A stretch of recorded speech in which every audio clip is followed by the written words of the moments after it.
Hi guys, hope you're all well. This lesson's an overt participant observation.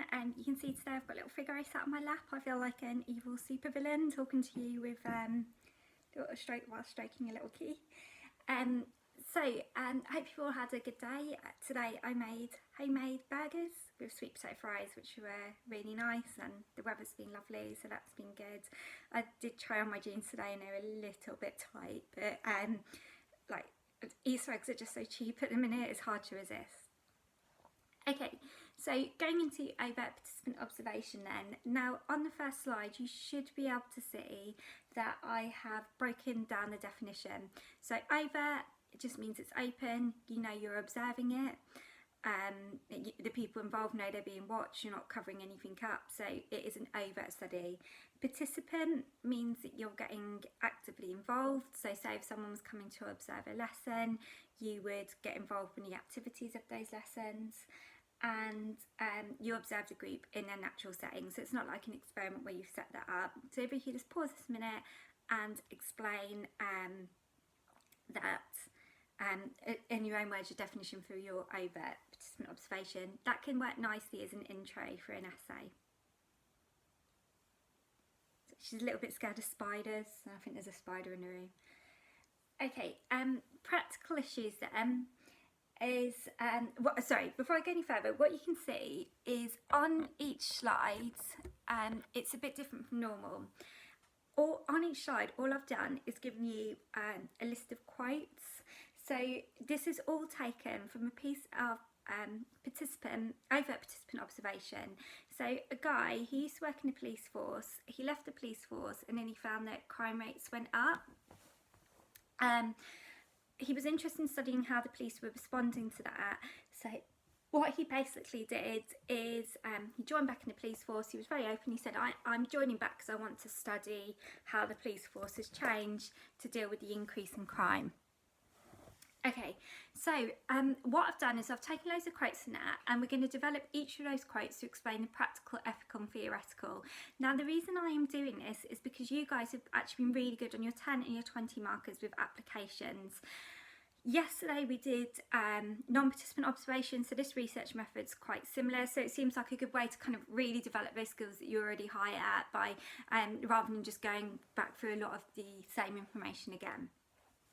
So if you remember from yesterday, non-participant observation, you've got your standard problems. You're going to have to gain access to that group, you're going to have to follow that group around for a long time, you're going to have to relocate to meet those groups. All of those are still problems with participant observation, overt participant observation. However, they're amplified a bit because not only have you got to gain access to that group, you've got to gain access to a particular position where you're getting involved in the activities. Other examples have been this is a sociologist studied prostitution, and she got involved in working as like a madame for the groups.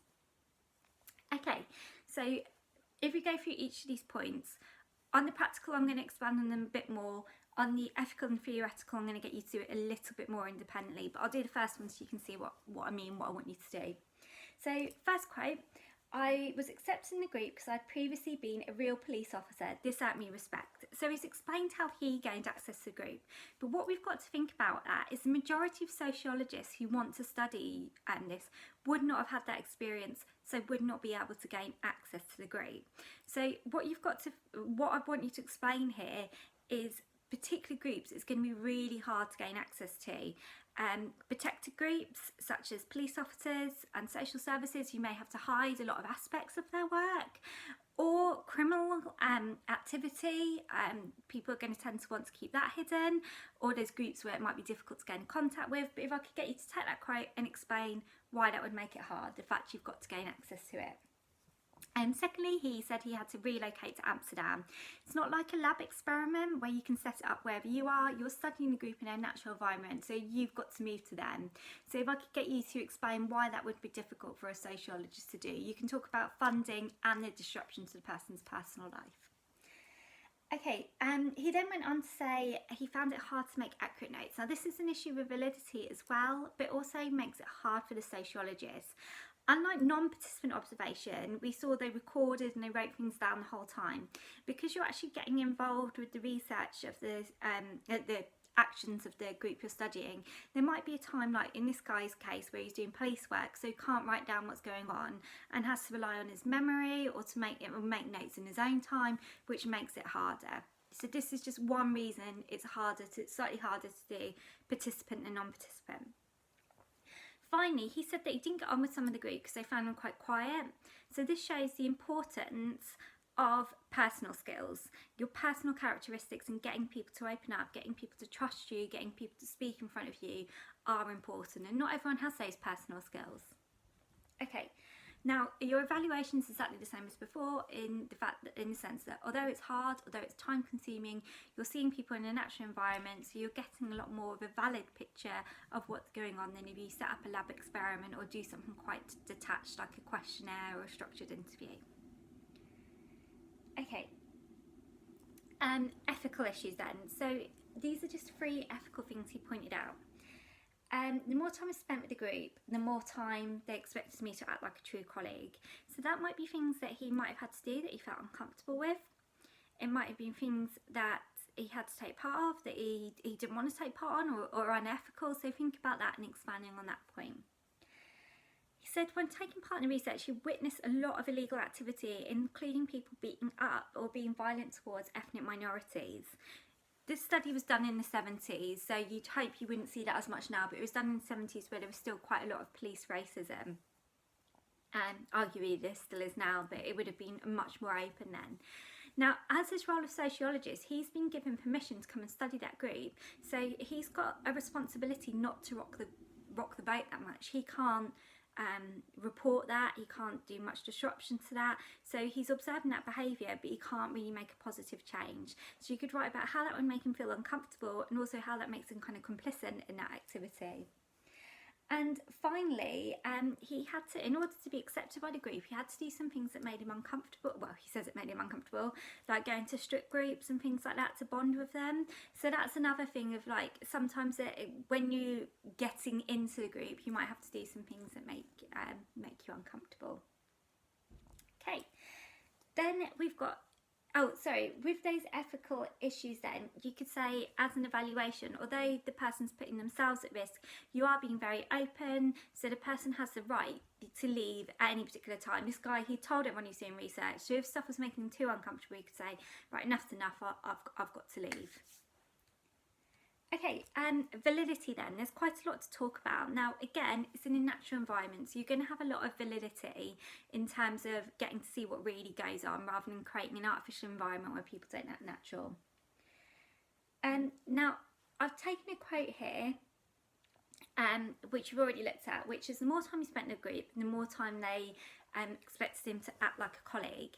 Now, at this point, you might make someone feel uncomfortable, but the likely thing is you're going to start bonding with the group, making friends with people, getting on with people. That stops you being objective, and that starts you seeing things from their point of view. What this is called is going native. It's much more likely to happen with covert research, but it can happen with overt observation, where you bond with the group so much you do not see them objectively. After the research, many of the police officers said were quite honest and said we only let you see what we wanted you to see. We hid quite a lot of our behaviour. So that's something that you could talk about in the sense of why that would cause difficulty for gaining valid data. Use the term Hawthorne effect there. And again, although he was allowed to take notes, he's mentioned again it was quite difficult. So if he's doing things from memory, it is likely it's not going to be particularly valid. He's going to forget things, he's going to get things wrong, it's going to be from his perspective, so it might not always be right. Okay, reliability. So it was done in a natural environment. We know it's not going to be reliable because he's got no control. There's no set measures to repeat.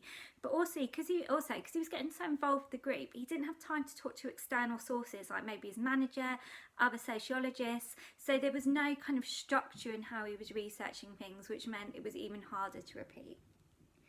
And finally, representativity. It was just him observing all the behaviour, so he only got to study a small group. In his book, one of the things he said at the beginning was he was quite upset that there were other areas in Europe that had experienced an increase in crime, and that he didn't get to see, like Iceland and places like that.